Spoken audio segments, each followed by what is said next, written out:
المتقين والصلاة والسلام على أشرف الأنبياء والمرسلين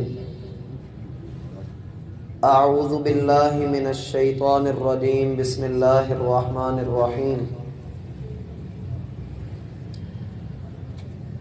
احباب ذی وقار، انسان کی زندگی میں مصیبتیں، پریشانیاں، آزمائشیں یہ زندگی کا حصہ ہیں۔ اگر یہ نہ ہوں تو کوئی بندہ بھی رب ذوالجلال کا شکر ادا نہ کرے۔ اس لیے اللہ رب العالمین نے ہر بندے کی زندگی میں کچھ ایسے لمحات رکھے ہیں جن میں وہ خوشیوں میں ہے، اور کچھ لمحات ایسے ہوتے ہیں جہاں اس کی آنکھوں سے آنسو بہہ رہے ہیں، اس کا دل شکستہ ہے اور وہ غم کی بہت گہری کیفیت میں مبتلا ہے۔ ایسے حالات میں شریعت اسلامیہ خوشی گزارنے کا اور غمی میں مومن کا کردار، دونوں معاملات پر بہت ساری رہنمائی کرتی ہے۔ اسی ضمن میں ہم نے کچھ آیات بھی ملاحظہ کی، اور پچھلی ملاقات میں ہم نے ایک حدیث بھی پڑھی کہ جس میں رسول اللہ صلی اللہ علیہ وسلم کا یہ فرمان، صبر روشنی ہے، آپ اپنے آپ کو اللہ کے سپرد کر دیں، اللہ کی رضا میں راضی ہو جائیں، تو دیکھیے آپ کے کاموں کو اللہ الرحمن کس طرح سے سنوارتا چلا جاتا ہے۔ اور جو بندہ اللہ رب العالمین کی بھیجی ہوئی مصیبت میں صبر و استقامت کا رستہ اختیار کرتا ہے، اللہ اسے ایسا نعم البدل عطا کرتے ہیں کہ بندے کا ویسا گمان بھی نہیں ہوتا۔ سیدہ ام سلمہ رضی اللہ عنہا بیان کرتی ہیں، دخل رسول اللہ صلی اللہ علیہ وسلم علی ابی سلمہ، رسول اللہ صلی اللہ علیہ وسلم ابو سلمہ کے قریب آئے اس حال میں کہ ابو سلمہ کی وفات ہو چکی تھی۔ وقد شق بصرہ، اور ان کی دونوں آنکھیں کھلی رہ گئی تھیں۔ آپ علیہ السلام آئے اور آ کر آپ نے ان کی دونوں آنکھوں کو بند کیا اور اللہ سے دعا کی، اللہم اغفر لی ابی سلمہ، اے اللہ ابو سلمہ کو بخش دے، وارفع درجتہ فی المہدیین، اے اللہ جو تیرے ہدایت یافتہ بندے ہیں، اے اللہ اس ابو سلمہ کو ان کے ساتھ بلند کر دے، وَاخْلُفْهُ فِي عَقِبِهِ فِي الْغَابِرِينَ، اے اللہ جو پیچھے اس کے والی وارث ہیں، اللہ تو ان کا وارث بن جا، وَاغْفِرْ لَنَا وَلَهُ يَا رَبَّ الْعَالَمِينَ، اے اللہ ہمیں بھی اور اس کو بھی بخش دے، وَافْسَحْ لَهُ فِي قَبْرِهِ، اے اللہ اس کی قبر کو وسیع کر دے، وَنَوِّرْ لَهُ فِيهِ، اور اس کی قبر کو روشنیوں سے بھر دے۔ پھر آپ علیہ السلام ام سلمہ کی طرف متوجہ ہوئے اور کہا، ام سلمہ اللہ سے دعا کر، کہہ انا للہ و انا الیہ راجعون، اے اللہ ہم تیرے ہیں اور تیری ہی طرف پلٹ کر آنا ہے، اور اللہ سے یہ بھی کہہ کہ اللہم اجرنی فی مصیبتی واخلف لی خیرا منہا، اے اللہ میری مصیبت کا مجھے اجر عطا کر دے، جس مصیبت میں تو نے مجھے مبتلا کیا ہے مجھے اس کا اجر عطا کر دے، اور مجھے اس مصیبت سے نکال کر اس کا نعم البدل بھی عطا کر دے۔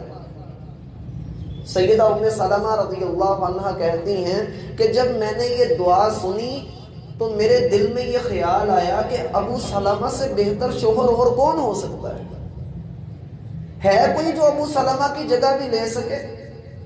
ابو سلمہ سے بہتر کون ہوگا؟ لیکن رسول اللہ صلی اللہ علیہ وسلم نے مجھے اس عمل کا حکم دیا تھا، لہٰذا میں نے اللہ سے یہ دعا کی، اے اللہ میری مصیبت کا مجھے اجر دے اور مجھے اس کا نعم البدل بھی عطا کر۔ فرماتی ہیں کہ میری عدت گزری تو اللہ ذوالجلال نے مجھے محمد الرسول اللہ صلی اللہ علیہ وسلم کے نکاح میں دے دیا، اور میں نے پہچان لیا کہ یقیناً یہ محمد الرسول اللہ صلی اللہ علیہ وسلم ہی ابو سلمہ کا نعم البدل ہیں، جو اللہ نے ابو سلمہ سے بہترین شوہر مجھے عطا کر دیا۔ تو میرا بھائی صبر کا بہت بڑا پھل ملتا ہے اگر بندہ صبر و استقامت کو تھام لے۔ اسی طریقے سے سیدنا ابو طلحہ رضی اللہ عنہ، یہ بھی ایک جلیل القدر صحابی ہیں، ان کی شان میں اللہ رب العالمین نے کچھ آیات بھی نازل فرمائی۔ ان کا ایک بیٹا تھا، چھوٹا سا بچہ تھا، اس کی وفات ہو گئی، یہ گھر سے باہر تھے۔ شام کو جب اپنے گھر آئے تو ان کی بیوی نے باقی گھر والوں سے کہا کہ ابو طلحہ کو بیٹے کی وفات کی خبر نہ دینا، اور خود بیوی نے اپنے طور پہ اچھا لباس پہنا اور تیار ہو گئی۔ خامند ابو طلحہ رضی اللہ عنہ جب گھر میں آئے تو پوچھا کہ میرے بیٹے کا کیا حال ہے؟ ان کی بیوی ام سلیم رضی اللہ عنہ کہنے لگی پہلے سے سکون میں ہے، پہلے سے سکون میں ہے، اور گھر کی ایک نکر کے اندر اس کی میت کو رکھا ہوا تھا۔ ابو طلحہ جب اس کی طرف جانے لگے تو ام سلیم کہنے لگی رہنے دیجئے، وہ آرام کر رہا ہے، آئیے آپ کھانا کھائیے۔ یہ آئے اور اپنی بیوی کے ساتھ کھانا کھایا، اور اسی حالت میں میاں بیوی نے رات بسر کر لی۔ جب صبح فجر کے لیے ابو طلحہ رضی اللہ عنہ جانے لگے تو ام سلیم کہنے لگی کہ ایک بات تو بتائیں، اگر ہمارے ہمسایوں نے ہمارے گھر کوئی چیز بھیجی ہو، ہم نے ان سے کوئی چیز ادھار لی ہو، استعمال کرنے کی کوئی چیز ہم نے ان سے لی ہو، اور پھر بعد میں اگر وہ ہم سے اپنی چیز واپس مانگے تو ہمیں دے دینی چاہیے۔ ابو طلحہ رضی اللہ عنہ کہنے لگے یقیناً دے دینی چاہیے، آخر ان کی چیز ہے اور وہی اس پر حق رکھتے ہیں۔ کہا پھر آپ اپنے بیٹے کی وفات پر صبر کیجئے، اللہ کی امانت تھی، اللہ نے دیا تھا، اللہ نے واپس لے لیا۔ ابو طلحہ رضی اللہ عنہ کیا کیفیت ہوگی ان کی، دل کٹ سا گیا ہوگا، اور اپنی بیوی کو کہنے لگے اللہ کی بندی تو نے مجھے پہلے کیوں نہیں خبر دی، اس حال میں کہ میں تیرے ساتھ آلودہ ہو چکا ہوں، میں نے رات تیرے ساتھ گزار لی ہے، اب میں اللہ کے رسول سے یہ مسئلہ پوچھتا ہوں۔ جا کر نماز فجر ادا کی اور رسول اللہ صلی اللہ علیہ وسلم کو پوری بات کی خبر دی۔ قربان جائیے صحابہ کرام کے صبر پر اور اس خاتون کے صبر پر کہ جس کا جگر گوشہ فوت ہو چکا ہے لیکن کمال صبر کا مظاہرہ کر رہی ہے۔ رسول اللہ صلی اللہ علیہ وسلم نے ابو طلحہ رضی اللہ عنہ سے کہا ابو طلحہ اللہ تمہاری اس رات میں برکت ڈالے، دعا دے دی، اللہ تجھے تیری اس رات میں برکت دے۔ اللہ کا کرنا ایسا ہوا کہ اللہ رب العالمین نے ام سلیم کو پھر امید سے کر دیا، اور اللہ نے ان کو ایک بیٹا عطا کیا جس کا نام انہوں نے عبداللہ رکھا۔ عبداللہ جب بڑا ہوا، اس کا نکاح ہوا، اللہ نے اس کو 9 بیٹے عطا کیے، اور وہ 9 کے 9 قرآن کے قاری تھے۔ یہ صبر ہے میرا بھائی جو انسان کو اللہ ذوالجلال کے اتنا قریب کر دیتا ہے کہ بندے کو اللہ رب العالمین کے لیے صبر کرتے ہوئے، مشکلات برداشت کرتے ہوئے وہ لطف آنے لگتا ہے کہ سیدنا بلال رضی اللہ عنہ کو گلیوں میں گھسیٹا بھی جاتا تھا، کتنے آرام سے وہ کہہ رہے ہوتے تھے کہ احد، وہ ایک ہے، وہ اکیلا ہے۔ ان کی زبان سے کیسے نکلتا ہوگا؟ یہ صرف زبان سے ورد کر لینا، بندہ پڑھتا رہے سبحان اللہ سبحان اللہ سبحان اللہ، یہ وہ لیول پہ ہم جاتے نہیں ہیں جس لیول پہ جا کر سیدنا بلال رضی اللہ عنہ کہا کرتے تھے احد احد احد، وہ ایک اکیلا ہے، وہ ایک اکیلا ہے۔ اسی لیے صبر جو ہے اس سے بڑھ کر نعمت بھی کوئی نہیں ہے۔ اللہ کی بڑی بڑی نعمتیں دنیا کے اندر، اللہ رب العالمین کی بڑی بڑی نعمتیں، لیکن رسول اللہ صلی اللہ علیہ وسلم کی ایک حدیث آپ کے سامنے رکھتا ہوں جس میں 4 باتیں سمجھائی گئی۔ صحابہ میں سے کچھ لوگ رسول اللہ صلی اللہ علیہ وسلم کے پاس آئے اور آ کر سوال کیا کہ ہمیں کچھ مال دیں، ہم نے اپنے گھر میں گزارا کرنا ہے تو ہمیں کچھ مال و دولت دیا جائے۔ آپ نے ان کو مال دیا، وہ آئے، پھر مزید سوال کیا، پھر آپ علیہ الصلاۃ والسلام نے ان کو مال دیا، حتیٰ کہ آپ کے پاس مال ختم ہو گیا لیکن مانگنے والے ابھی بھی موجود تھے۔ آپ علیہ الصلاۃ والسلام نے ان سے کہا کہ اللہ کی قسم اب میں نے تمہارے سے بچا کر کوئی پیچھے سٹاک نہیں کر لیا، میں نے سارا کچھ ہی بانٹ دیا، اب میرے پاس کچھ بھی موجود نہیں ہے۔ پھر آپ علیہ الصلاۃ والسلام نے 4 باتیں فرمائی، اور یقین مانیے یہ 4 باتیں بندے کو بندہ بنا دیتی۔ اللہ کے رسول صلی اللہ علیہ وسلم نے پہلی بات ارشاد فرمائی، من یستعفف، لوگو جو بندہ دوسرے سے مانگنے سے بچتا ہے اللہ اسے بچا بھی لیتا ہے۔ جو کسی کے سامنے ہاتھ نہیں پھیلاتا ہے، حاجت مند ہے، ضرورت ہے اس کو، لیکن کسی کے سامنے ہاتھ نہیں پھیلاتا، اللہ اس کو ہاتھ پھیلانے کی نوبت بھی نہیں دیتا، اللہ خود ہی اس کو عطا کر دیتا ہے۔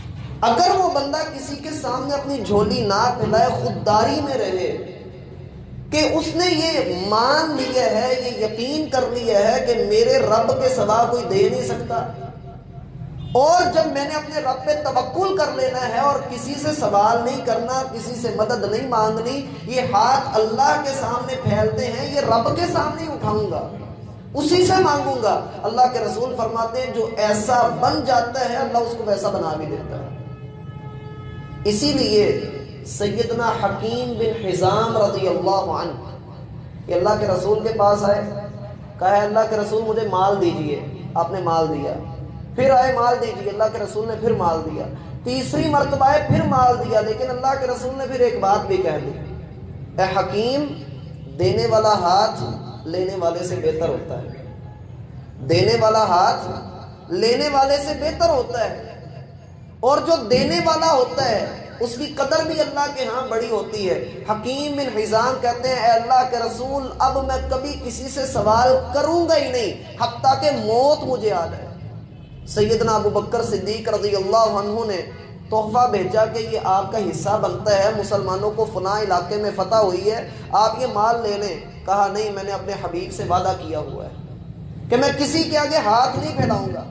سیدنا عمر فاروق رضی اللہ عنہ نے تحفہ بھیجا، کہا نہیں میں یہ قبول نہیں کروں گا، میں نے اپنے حبیب سے وعدہ کیا ہوا ہے، اور اسی حال میں ان کی وفات ہو گئی۔ حتیٰ کہ صحابہ کرام ان کا طریقہ کار کیا تھا کہ گھوڑے پر بیٹھتے اور درہ کوڑا ان کا نیچے گر جاتا تو کسی کو کہتے نہیں تھے کہ اٹھا کر پکڑانا، خود نیچے اتر کر اٹھا لیا کرتے تھے، کسی کے سامنے ہاتھ نہیں پھیلایا۔ ہاتھ ہے نا میرا بھائی، رب نے عطا کیے ہیں، ان کو رب کے سامنے پھیلائیے، اس یقین کے ساتھ پھیلائیے کہ وہ ان کو بھر دے گا۔ اسی لیے رسول اللہ صلی اللہ علیہ وسلم کا فرمان ہے ادعوا اللہ وانتم موقنون بالاجابہ، لوگوں اللہ سے دعائیں کرو اور اس یقین کے ساتھ دعا کرو کہ اللہ عطا بھی کر دے گا۔ ہماری دعاؤں میں جب یقین نہیں ہے، ہم جب اللہ سے مانگتے ہیں تو یقین کی کمی ہوتی ہے، اسی لیے تو ہمیں عطا نہیں کیا جاتا۔ ہماری دعاؤں میں، ہمارے خلوص میں کمی ہے، رب کی عطا میں کمی نہیں ہے۔ جو سوال سے بچتا ہے اللہ اس کو سوال سے بچا بھی لیتا ہے۔ جو اپنی حاجت مندی دوسروں کے سامنے نہیں بیان کرتا اللہ رب العالمین اس کی داد رسی کر دیتا ہے۔ اللہ اس کی مشکل کشائی میں اللہ رب العالمین اس کو آسانیوں کی طرف چلا بھی دیتا ہے۔ جو بچتا ہے وہ بچا لیا جاتا ہے۔ دوسری بات جو اللہ کے رسول صلی اللہ علیہ وسلم نے فرمائی، اور وہ بندہ جو لوگوں سے بے نیاز ہو جائے، جسے لوگوں کے پاس موجود مال کی پرواہ نہ رہے، کسی کو اللہ نے دیا تو ٹھیک ہے، دوسروں کے مال پر نظر نہیں رکھتا، یوں کہہ لیں کہ کمینی نظر نہیں ہے اس کی، اللہ رب العالمین اس کی نظر کو اور اس کے دل کو اتنا بڑا کر دیتا ہے کہ اسے اپنے پاس موجود چیزوں کی فکر ہوتی ہے، بقایا کسی کی فکر ہی نہیں ہوتی، وہ بے فکرہ ہوتا ہے، اسے ٹینشن نہیں ہوتی کہ فلاں جو ہے وہ پجاروں میں جا رہا ہے، فلاں موٹر سائیکل پہ جا رہا ہے، میرے پاس 70 ہے، کسی کے پاس 125 ہے. اس کو کسی چیز کی پرواہ نہیں ہوتی. وہ کہتا ہے میرے رب نے جو مجھے دیا میں اسی پہ راضی ہوں. میرے رب نے مجھے جتنا دیا ہے میری اوقات سے بڑھ کر دیا ہے، میں دوسروں پر کیوں نظر رکھوں؟ اللہ نے جن کو نہیں دیا میں ان کو بھی تو دیکھوں. اس لیے کہا جاتا ہے کہ اگر آپ کے پاس جوتے ہیں تو جوتا، اگر آپ کے پاس ہوائی چپل ہے تو ان کی طرف بھی دیکھیے جن کے پاس یہ بھی موجود نہیں ہے، اور جن کے پاس یہ بھی نہیں ہے ان کو چاہیے وہ دیکھیں جن کے پاؤں نہیں ہیں، اور جن کے پاس پاؤں موجود ہیں وہ دیکھیں کہ جن کی ٹانگیں نہیں ہیں. اور اللہ نے اگر زبان عطا کی ہے تو ان کو دیکھنا چاہیے جن کو اللہ نے زبان نہیں عطا کی. کان دیے ہیں تو ان کو دیکھیں جن کو اللہ نے کان نہیں دیے. آنکھیں موجود ہیں تو ان کو دیکھیں جن کو رب نے آنکھیں نہیں دی. میرا بھائی ہم کروڑوں سے بہتر ہیں. لوگوں کے مال پر نظر نہ رکھیں. اوپر دیکھیں گے تو نیچے سے قدم لڑکھڑا جائیں گے، اوپر دیکھیں گے تو لوگ ٹانگیں کھینچیں گے. اس لیے کہا کہ جو غنا اختیار کرتا ہے، جو لوگوں سے بے نیاز ہوتا ہے، اللہ کے رسول صلی اللہ علیہ وسلم نے فرمایا وَرْضَ بِمَا قَسَمَ اللَّهُ لَكَ، اللہ کی تقسیم پہ راضی ہو جاؤ، اللہ تمہارے دل کو غنا سے بھر دے گا. اور غنا یہ نہیں ہوتا کہ لوگوں کے پاس مال و دولت ہو، غنا ہوتا ہے دل کا غنا. ورنہ کتنے لوگ آپ نے بھی دیکھے ہوں گے 10 کلو سیب لے کر 5 روپے پہ لڑ رہے ہوتے ہیں. کتنے لوگ ایسے ہوتے ہیں، بڑی ساری شاپنگ کرنے کے بعد اینڈ پہ ریڑی والے سے لڑائی کر بیٹھتے ہیں اور سارا سودا ادھر ہی چھوڑ کر چلے جاتے ہیں. یہ غنا نہیں ہوتا کہ کسی نے بہت زیادہ 30 مار خان بن گیا ہے، بڑی بڑی شاپنگ کر لی ہے. نہیں، اصل رسول اللہ صلی اللہ علیہ وسلم کی ایک حدیث آپ کو سناتا ہوں. آپ علیہ السلام نے فرمایا اللہ کے بندوں میں سے کچھ بندے ایسے ہیں کہ اللہ کے ایک بندے کا، میں سادہ لفظوں میں اس حدیث کا مفہوم سمجھاتا ہوں، ایک بندے کا 1 روپیہ 1 لاکھ روپے پہ بھاری پڑ گیا. صحابہ نے کہا اللہ کے رسول وہ کیسے؟ آپ نے فرمایا ایک آدمی اپنی دولت کے ڈھیر کی طرف گیا، دولت کے ڈھیر میں سے اس نے 1 لاکھ روپیہ نکالا اور اللہ کے راستے میں خرچ کر دیا. اور دوسرا وہ تھا جس کی جیب میں 2 روپے تھے، اس نے 1 روپیہ اللہ کے راستے میں دے دیا، 1 اپنی جیب میں رکھ لیا. اس کو اللہ نے زیادہ اجر دیا جس نے اپنی دولت کا آدھا حصہ اللہ کے راستے میں دے دیا. 1 روپیہ لاکھ روپے پہ بھاری ہو گیا. غنا ہوتا ہے جو دل کا غنا ہو، مال کا غنا نہیں ہوتا. تیسری بات جو اللہ کے رسول صلی اللہ علیہ وسلم نے فرمائی کہ جو بندہ صبر اختیار کرتا ہے اللہ اسے صبر بھی دے دیتا ہے. صبر کے 3 معنی ہیں. لغوی معنی صبر کا ہوتا ہے رکنا. صبر کا لغوی معنی ہوتا ہے رکنا. اب بندہ 3 جگہوں پر رک جائے تو وہ صابر ہے. پہلا صبر ہوتا ہے کہ بندہ گناہوں سے رک جائے، گناہ نہ کرے تو یہ صبر ہے. جو گناہ سے رکتا ہے اللہ اس کو روک بھی لیتا ہے. یوں سمجھ لیجیے کہ بندہ گناہ کی طرف جانے لگتا ہے لیکن رب کی رحمت آ کر اس کو موڑ دیتی ہے کہ یار یہ تیرا راستہ نہیں ہے، اس سے پیچھے ہٹ جا، تو اس کام کے لیے نہیں بنایا گیا، تو گندے لوگوں کے ساتھ تیرا اٹھنا بیٹھنا نہیں ہے، تو یہاں سے ہٹا. وہ بچا لیا جاتا ہے. اسی لیے اللہ کے رسول فرما رہے ہیں وَمَن يَتَصَبَّرْ، جو صبر کے راستے کو چن لیتا ہے اللہ اس کو وہ صبر عطا بھی کر دیتا ہے. دوسرا صبر ہوتا ہے کہ اس کا دل تو نہیں کر رہا نیکی کرنے کو لیکن وہ نیکی کے راستے پہ چل رہا ہے، نیکیوں کے اوپر صبر کر رہا ہے. وہ نیکی کی طرف نہیں بھی چلنا چاہ رہا لیکن دل اس کو اندر سے کہہ رہا بھائی یہ تیرا راستہ ہے، اسی پر تو نے چلنا ہے، یہی تیری کامیابی ہے. نماز نہیں پڑھنے کو دل کر رہا، پانی ٹھنڈا ہے تو حی علی الفلاح، کامیابی نہیں لینی. رب تجھے آواز دے رہا ہے آ مسجد کے اندر کامیاب ہو جا. وقتی طور پہ کتنی کو ٹھنڈ لگ جائے گی، 10 منٹ 15 منٹ 40 منٹ، کتنی کو دیر تجھے رہنا پڑ جائے گا. آ کے پھر لیٹنا ہی ہے، آ کے پھر آرام ہی کرنا ہے. اور تیسرا صبر ہوتا ہے مصیبتوں پر صبر کرنا.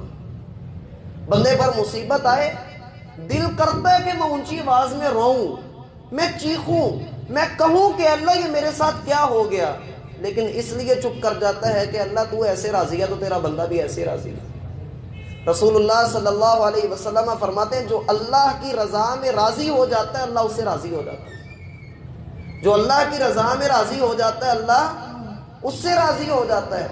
اور چوتھی بات اللہ کے رسول صلی اللہ علیہ وسلم نے فرمائی وَلَمْ تُعْطُوا، اور تم لوگوں کو اللہ رب العالمین نے جتنی بھی نعمتیں عطا کی ہیں، جتنی بھی نعمتیں عطا کی ہیں، ان میں سب سے بہتر نعمت، غور سے سنیے گا، اس میں سب سے بہتر نعمت، اللہ کی سب سے بہترین عطا اور سب سے بڑی نعمت، ساری دنیا کی نعمتیں ایک طرف کر لو اور اس نعمت کو ایک طرف کر لو، اور وہ نعمت ہے صبر۔ اللہ جس کو صبر دے دیتا ہے وہ سمجھ لو کہ اسے دنیا کی سب سے بہترین نعمت اللہ نے عطا کر دی۔ لوگ بڑے میں صبرے ہوتے ہیں، جلد باز ہوتے ہیں، اور بڑا کچھ کرنے کے بعد کہتے ہیں ہونتے صبر ہی ہے۔ وہ صبر نہیں ہوتا۔ صبر وہ ہوتا ہے کہ جب بندے کے پاس پورے وسائل موجود ہوں گناہ کرنے کے، لیکن وہ یہ سوچ کے رک جائے کہ میں نے صبر کرنا ہے۔ مومن کا مزہ جنت نہیں ہوتا ہے۔ یہ دنیا میرے لیے قید خانہ ہے، میں نے یہاں پر موجیں نہیں کرنی، میں نے یہاں اپنے رب کی مرضی کے مطابق اپنی زندگی گزارنی۔ بندے کا بڑا دل کرے، اللہ کے رسول صلی اللہ علیہ وسلم کو دیکھیے، آپ کا چھوٹا بیٹا 18 ماہ کا آپ کے بازوؤں کے اوپر ہے، آپ علیہ الصلوۃ والسلام کے ہاتھوں میں اس کی سانس اکھڑ رہی ہے، قریب ہے کہ وہ فوت ہونے والا ہے، آپ علیہ السلام کی آنکھوں سے آنسو بھی نکل رہے ہیں، رو بھی رہے ہیں آپ، لیکن آپ کیا کہہ رہے ہیں؟ ان العین تدمع، آنکھیں رو رہی ہیں، والقلب یحزن، دل بڑا غمگین ہے، وَإِنَّا بِفِرَاقِكَ يَا إِبْرَاهِيمُ لَمَحْزُونُونَ، اے ابراہیم، اللہ کے رسول کے بیٹے کا نام تھا، کہا اے ابراہیم تیری جدائی نے مجھے بڑا پریشان کر دیا ہے، وَلَا نَقُولُ إِلَّا مَا يُرْضِي رَبُّنَا، لیکن میں اپنی زبان سے وہی بات کہوں گا جو میرے رب کو راضی کر دے، میں کوئی دوسری بات نہیں کہوں گا۔ اس کو صبر کہتے ہیں۔ اس لیے میرا بھائی صبر سے بڑھ کر بہترین شے کوئی نہیں۔ اسی لیے رسول اللہ صلی اللہ علیہ وسلم کا فرمان ہے، عجبا لامر المؤمن، مومن کا معاملہ بڑا پسندیدہ ہے، بڑا بہترین ہے، مومن کا ہر معاملہ ہی بڑا بہترین ہے۔ جب اس کے اوپر مصیبت آتی ہے تو صبر کرتا ہے، اور اللہ صبر کرنے والوں کے ساتھ ہے، اور جب اس کو کوئی خوشی ملتی ہے تو شکر ادا کرتا ہے، اور اللہ اس بندے کو بڑا نوازتے ہیں جو شکر ادا کرتا ہے۔ اس لیے ہمیشہ صبر اور شکر کو لازم پکڑ کے رکھیے، دیکھیے اللہ کی رحمتیں کتنی اترتی ہیں۔ اللہ رب العالمین میرا اور آپ کا حامی و ناصر ہو۔